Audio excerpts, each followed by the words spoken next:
Hello students, welcome to our channel Jain commerce academy.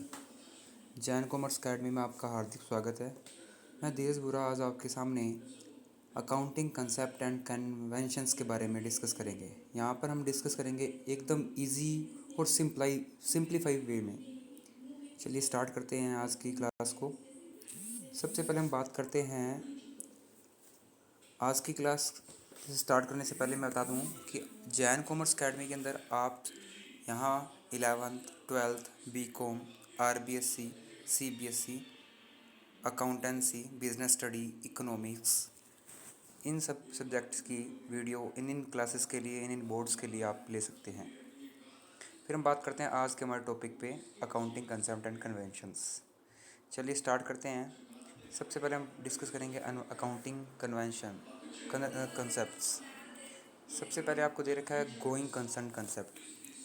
क्या कहता है ये कंसेप्ट? स्टूडेंट्स देखिए, as per this concept it is assume that business will continue to exist for a long period in futures. The transaction are recorded in the books of business on the assumption that it is continue and device. क्या कह रहा है कि going concern concept ये कहता है कि आपकी बिजनेस की लाइफ जो है वो अनलिमिटेड है। मतलब आपकी बिज़नेस की लाइफ फिक्स नहीं है। आप कभी अपने बिज़नेस को ऐसे सोच के थोड़ी चलाते हो कि बिज़नेस आज स्टार्ट किया तो कल बंद हो जाएगा। नहीं, बिज़नेस की लाइफ हमेशा क्या रहती है? अनलिमिटेड रहती है, जब तक कि बिज़नेस के अंदर कोई हैपनिंग ना हो जाए। नॉर्मल सी बात है कि हम कोई बिज़नेस स्टार्ट करते हैं तो वो अनलिमिटेड टाइम के लिए ही होता है। For the next 10 years, the cost of machinery will be separate over the next 10 years for calculating the net profit or loss each year. Because the concept of going concern, the full cost of the machine would not be treated as experience expense in a year of its purchase itself. इसको expense कर लेना। तो ये कहता है कि कोई भी मशीन है उसका एक्सपेंस हम एक ईयर में चार्ज नहीं करते। हम ये सोचते हैं कि उसको 10 ईयर्स तक हम उसको यूज़ करेंगे। मतलब एक लाइफ के लिए हम इसको पूरा का पूरा अमाउंट हम एक ईयर के अंदर उसको चार्ज नहीं करते, उसको लॉन्ग पीरियड तक चार्ज करते हैं। तो हम यही सोचते हैं कि बिज़नेस गोइंग हो रहा है, कंसर्न है वो हमारी जो बिज़नेस की यूनिट है वो गोइंग है। नेक्स्ट है कंसिस्टेंसी कंसेप्ट। ये कंसेप्ट क्या कहता है, चलो देखते हैं। This concept state that accounting principles and method should remain consistent from one year to another. कह रहा है कि जो अकाउंटिंग के प्रिंसिपल्स हैं वो एक ईयर से दूसरे ईयर क्या होते हैं? कंसिस्टेंट होते हैं, मतलब वो कंटिन्यू चलते रहते हैं। These should not be change from year two year. ये चेंज नहीं होने चाहिए। आप अगर आप चेंज करोगे तो वो आपको मेंशन करने पड़ते हैं। अगर आपने मेंशन नहीं किए, इन केस कहीं भी मेंशन नहीं है अकाउंट्स में, देन हम ये एज्यूम करते हैं, अकाउंटिंग ये एज्यूम करती है कि आप वही कंसेप्ट यूज़ कर रहे हो, वही अजम्पशन लेके चलता है जो आपने पहले मेथड यूज़ कर रखे हैं। A firm can choose any one of several method of depreciation, for example straight line method, return on method. तो एक फर्म कोई भी मेथड यूज़ कर सकती है डेप्रिसिएशन, लेकिन एक मेथड उसने चूज़ कर रखा है। फॉर एग्जांपल किसी मशीन पे उसने स्ट्रेट लाइन मेथड चूज़ कर रखा है तो वो नेक्स्ट ईयर भी एसएलएम ही चूज़ करेगी। अगर कोई इन्फॉर्मेशन नहीं गिवन तो बिजनेस ये एज्यूम करता है कि जो मेथड आपने स्टार्टिंग में चूज़ किया है वही चूज़ होगा। इन केस अगर आप चेंज करना चाहते हो देन आपको मेंशन करना पड़ेगा अपने फाइनेंशियल अकाउंट्स के अंदर। नेक्स्ट हम बात करते हैं एक्रूअल कंसेप्ट की। तो ये कंसेप्ट क्या कहता है? तो ये कंसेप्ट कहता है कि this concept says that revenue is recognize when sales are made और सर्विसेज आर रेंडर्ड। ये कहता है कि ये कंसेप्ट कहता है कि रेवेन्यू को तभी रिकॉग्नाइज करो जब वो सेल मेड कर दी हो या फिर सर्विस आपने दे दी हो। And it is immaterial whether cash is received और नोट। ये ज़रूरी नहीं है कि बिज़नेस में कैश रिसीव हुआ या नहीं हुआ। जिस ईयर में आपने उसकी सेल कर दी, सर्विस दे दी, सर्विस रेंडर कर दी, सर्विस प्रोवाइड कर दी, उसी ईयर में रिकॉर्ड कर लो। इसी से हम बात करते हैं। तो एक्रूअल कंसेप्ट कहता है कि आपने ट्रांजेक्शन जब किया है तभी रिकॉर्ड कर लो, चाहे पेमेंट आपकी रिसीव कभी भी हो। फॉर एग्जांपल मान लो कि किसी पर्सन की शूज़ की शॉप है, उसने शूज़ सेल कर दिए, तो जिस ईयर में सेल किए हैं उसी ईयर में रिकॉर्ड करेगा वो। और उसकी पेमेंट मान लो कि नेक्स्ट ईयर रिसीव हो रही है तो नेक्स्ट ईयर में उसको रिकॉर्ड करना पड़ेगा। ऐसा नहीं है कि जिस ईयर में परचेज़ की उस ईयर में बैक डेट में वो रिकॉर्ड करेगा, नहीं। नेक्स्ट हम बात करते हैं बिजनेस एंटिटी कंसेप्ट। ये कंसेप्ट कहता है कि बिजनेस और एंटिटी दोनों ही सेपरेट पर्सन है, सेपरेट एंटिटी है। This concept says that business is a separate unit and owner is a separate. They both are separate unit. Business unit should be have a completely separate set of books and the proprietor has its own existence in the firm. दोनों ही अपने अपने accounts maintain करते हैं।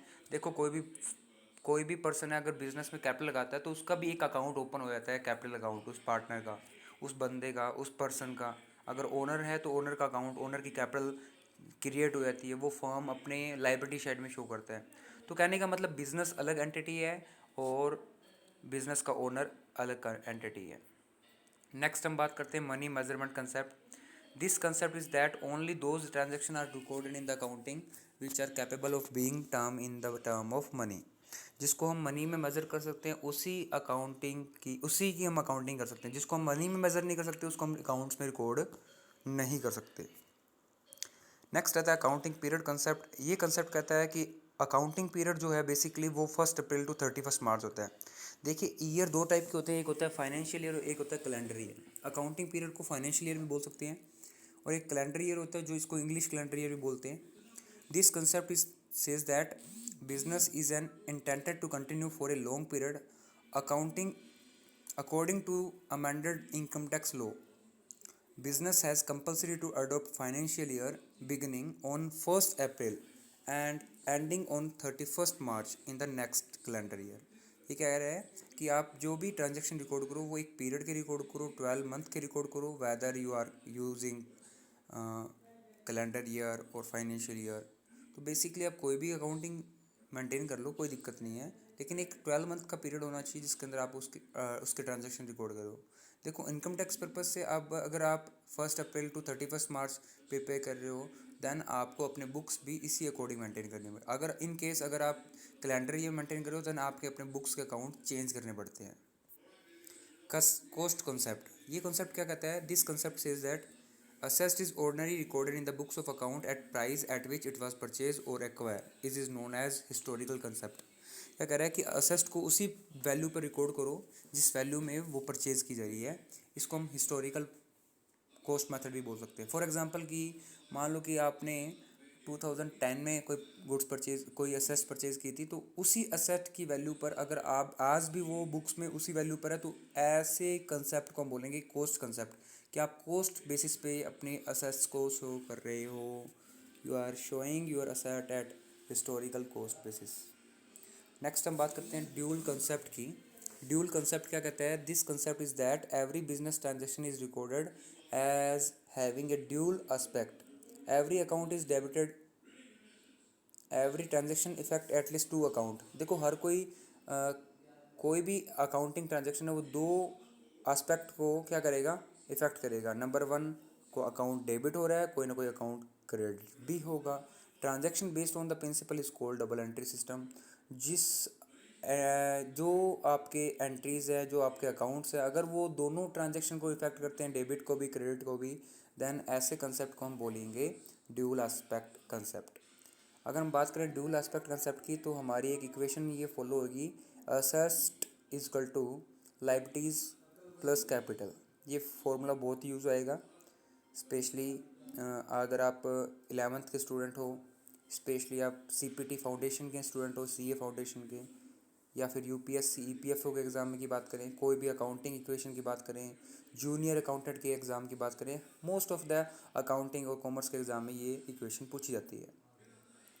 Revenue recognition concept, ये concept क्या कहता है कि revenue is to be recognize when it is received in which year it is to be recorded in that year. कि रिवेन्यू को उसी ईयर में रिकॉर्ड करना चाहिए जिस ईयर में वो रिसीव हुई है, रिवेन्यू रिकॉग्नाइजेशन। इसके लिए अकाउंटिंग स्टैंडर्ड यूज़ होता है 9, ध्यान रखना भी। मैचिंग कंसेप्ट कहता है कि आपके जो बैलेंस है वो मैच होने चाहिए, चाहे वो पीएनएल में हो चाहे वो बैलेंस शीट में हो। किसी भी फाइनेंशियल ट्रांजैक्शन को रिकॉर्ड करो तो मैचिंग कंसेप्ट बहुत ज़रूरी है। Matching concept, this concept says that the revenue is recorded in the P&L account and all expenses incurred on it, whether paid or not, it should be recorded. P&L account कहता है कि आपके profit में जो भी आपने expense किए हैं उसको रिकॉर्ड करो। मतलब उस ईयर के अंदर जितने भी एक्सपेंडिचर हुए हैं उसको रिकॉर्ड कर लो और आपके अकाउंट्स के अंदर दोनों साइड्स का जो टोटल है वो मैच होना चाहिए। वैसे ही सेम होते हैं बैलेंस शीट के अंदर। बैलेंस शीट के अंदर भी कुछ आइटम्स ऐसे होते हैं जो हम नेक्स्ट ईयर के लिए करते हैं तो वो भी रिकॉर्ड होने चाहिए क्योंकि वो हमारी लायबिलिटीज़ है या सेट है तो उसको हमें दिखाना पड़ेगा। Some expense which are not related to current year, they are for next year, then they should be shown in the balance sheet as an asset side and other liabilities side. अगर हम बात करें कुछ ऐसे transaction होते हैं जिसको हम रिकॉर्ड करना पड़ता है बैलेंस शीट के अंदर। जैसे assets are accrued income, prepaid expense. Assets पे अंदर जैसे एक्रूड इनकम है, प्रीपेड एक्सपेंस है, इसको असेट साइड में रिकॉर्ड करेंगे। जो लाइबिलिटीज़ हैं वो अनअर्न्ड इनकम है, आउटस्टैंडिंग इनकम है, इनको हम लाइबिलिटीज साइड में रिकॉर्ड करेंगे। असेट साइड की बात करें तो उसमें आता है एक्रूड इनकम, वो income that is earn but not received, जो हमने कमा ली है लेकिन हमें रिसीव नहीं हुई। प्रीपेड एक्सपेंस, वो एक्सपेंस जो हमने पहले से ही कर दिए, मतलब कि वो एक्सपेंस हुए भी नहीं, ठीक है। Which are to be paid but not incurred yet. Liabilities के अंदर हम बात करें तो अनअर्न्ड इनकम, वो इनकम जो हमें रिसीव हो गई है लेकिन हमने अर्न नहीं की, अनअर्न्ड। एंड आउटस्टैंडिंग इनकम कौन सी होती है भाई, जो income outstanding expense, sorry students, तो यहाँ पर आपको आउटस्टैंडिंग एक्सपेंस लिखना है। आउटस्टैंडिंग एक्सपेंस हमारी लाइबिलिटीज़ होती है, वो एक्सपेंस जो हमारे पेंडिंग में पड़े हैं, हमने पे नहीं किए। नेक्स्ट आता है ऑब्जेक्टिविटी कंसेप्ट। क्या कहता है? This concept says that the objective is to be matter for what purpose business is to be run. Every business has main objective to earn money, whether, and every account has to be its own objective, like cash book object to record cash transaction only. देखो objectivity concept कहता है कि हर accounts का कोई ना कोई objective होता है। पीएनएल अकाउंट का ऑब्जेक्टिव होता है प्रॉफिट अर्न करना, प्रॉफिट कैलकुलेट करना, और बैलेंस शीट का मेन होता है कि फाइनेंशियल पोजीशन को शो करना। वैसे ही कैश बुक का जो ऑब्जेक्टिव होता है वो होता है कैश ट्रांजेक्शन रिकॉर्ड करना।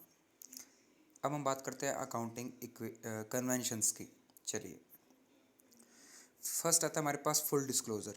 तीन हमारे पास अकाउंटिंग कन्वेंशंस हैं। फुल डिस्क्लोजर का कहता है कि कोई भी ट्रांजैक्शन है उसको फुल डिस्क्लोज करो, कि उसके अंदर कोई भी चीज़ है वो आप डिस्क्लोज करके चलो।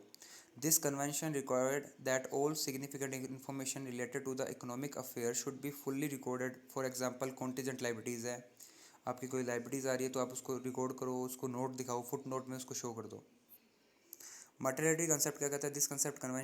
This convention is an exception of full disclosure. ये फुल डिस्क्लोजर की एक्सेप्शन है, क्योंकि इसके अंदर क्या कहता है कि कोई रेलेवेंट नहीं है यूज़र के लिए तो उसको रिकॉर्ड मत करो। This principle says that those item which are not in large amount then they have to be group together and shown as sundry. जैसे एग्जांपल की बात करें कि वो अमाउंट जो बड़ी नहीं है, छोटी छोटी अमाउंट्स है, तो उनको हम एक ग्रुप बनाकर सन्ट्री नाम दे सकते हैं। फॉर एग्जांपल आप कोई कैलकुलेटर परचेज़ कर लिया, फॉर कोई पेपर्स परचेज़ कर लिए, फॉर कोई बिज़नेस के अंदर कोई छोटे मोटे इक्विपमेंट्स परचेज़ कर लिए, तो उसको आप कंबाइन करके सन्ड्री टूल्स के नाम से शो कर सकते हो, सन्ड्री आइटम्स के नाम से शो कर सकते हो। Prudence most important. ये क्या कहता है? ये कंसेप्ट कहता है कि लाइबिलिटीज़ को कभी भी ओवर वैल्यू मत करो, प्रॉफिट को कभी ओवर वैल्यू मत करो, लाइबिलिटीज़ को कभी अंडर एस्टिमेट मत करो।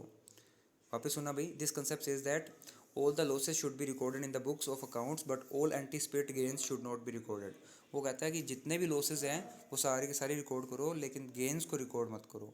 मतलब वो आपको जहाँ तक लग रहा है कि ये खर्चा हमारे लिए फ्यूचर में और लॉस क्रिएट करेगा तो उसके लिए प्रोविजंस बना लो, लेकिन कोई प्रॉफिट है कि उसको आप बढ़ा चढ़ा के अपने बुक्स में शो कर रहे हो, तो ये चीज़ सही नहीं है। क्योंकि प्रॉफिट्स को आप इग्नोर कर सकते हो बट लॉस को इग्नोर मत करो। ये क्या कहता है? ये बेसिकली कहता है कि आप लॉसेस को पहले ही रिकॉर्ड करके चलो, प्रॉफिट को बाद में। Thank you for watching this video. Hope it will be helpful for you. अगर पसंद आया तो लाइक करें, सब्सक्राइब करें, शेयर करें और कमेंट करें। Thank you.